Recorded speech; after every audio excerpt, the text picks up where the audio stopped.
네, 안녕하세요. 여러분들의 신앙을 도와드리는 심플한 신앙의 원요한 목사입니다. 요즘 뜨고 있는 책이 있죠. 트렌드 코리아 2023, 또 한국교회 트렌드 2023이라는 책이 있습니다. 그런데 제가 목회를 하면서 또한 목회 현장 가운데 있으면서 여러분들의 신앙 안에서도 매우 중요한 트렌드, 우리가 2023년도 나아가야 할 트렌드가 있는 것을 보게 됩니다. 그것은 바로 엠마오에서 예루살렘으로입니다. 한국교회는 정말 큰 위기를 맞이했습니다. 코로나 이후에 많은 성도들이 이탈한 안타까운 소식들을 듣게 됩니다. 정말 이전에 열심히 했던 분들이 더 이상 교회에 보이지 않고 또 그분들에게 연락을 드려도 받지 않는 그런 현상들이 벌어졌죠. 그런데 제가 보고 있는 한국교회의 정말 큰 위기는 바로 사역자의 부족 현상입니다. 여러분들의 교회는 어떠하십니까? 정말 요즘은 사역자 구하는 것이 진짜 어려워졌습니다. 저희 교회에서도 청빙 광고를 냈는데요. 몇 개월째 제대로 된 이력서 한 통이 들어오지 않습니다. 이전에는 사역지를 구하는 것이 어렵다면 지금은 사역자를 구하는 것이 어려워져 버린 겁니다. 그러다 보니까 발생한 문제는 무엇입니까? 한 사역자가 한 부서만 맡은 것이 아니라 다양한 부서들을 맡게 될 수밖에 없는 구조로 변해버린 겁니다. 그러면서 자연스럽게 사역자에게 일이 과중되고 사역자는 목양을 하는 데 있어서 굉장히 어려운 상황이 되어버린 겁니다. 그러다 보니까 이탈한 사람은 많은데 사역자는 일이 과중되어 있고 그 이탈한 사람을 붙잡는 데 있어서 굉장히 어려운 형태가 되어버렸다는 거죠. 이러한 상황이 2023년도에 매우 중요한 상황이 될 겁니다. 그러면 2023년도 우리들의 신앙은 어떠한 방향들로 가야 합니까? 실망한 상황 속에서 가만히 있는 것이 맞을까요?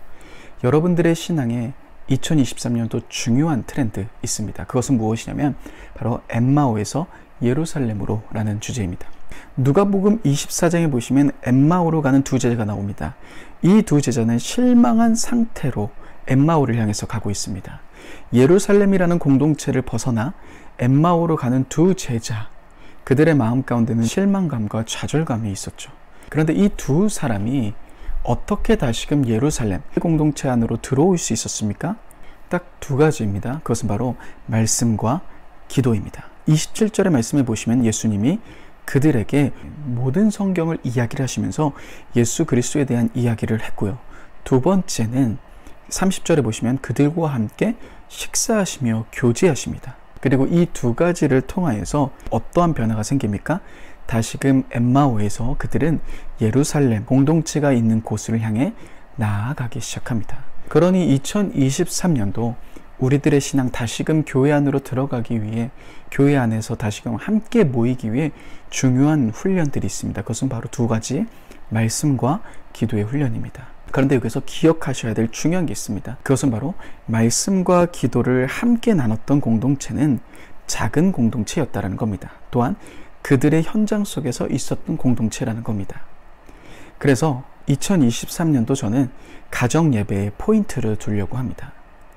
가정 예배를 통해서 여러분들이 자녀와 함께 어떻게 예배 자리로 나아갈지 이 작은 공동체에 신경 쓰려고 합니다. 또한 각자의 자리 속에서 함께 무언가를 나눌 수 있는 온라인 공동체를 통해 말씀과 기도의 훈련들을 한번 해보려고 합니다. 그래서 함께 성경을 읽을 수 있는 바이블 PT를 하려고 하고요.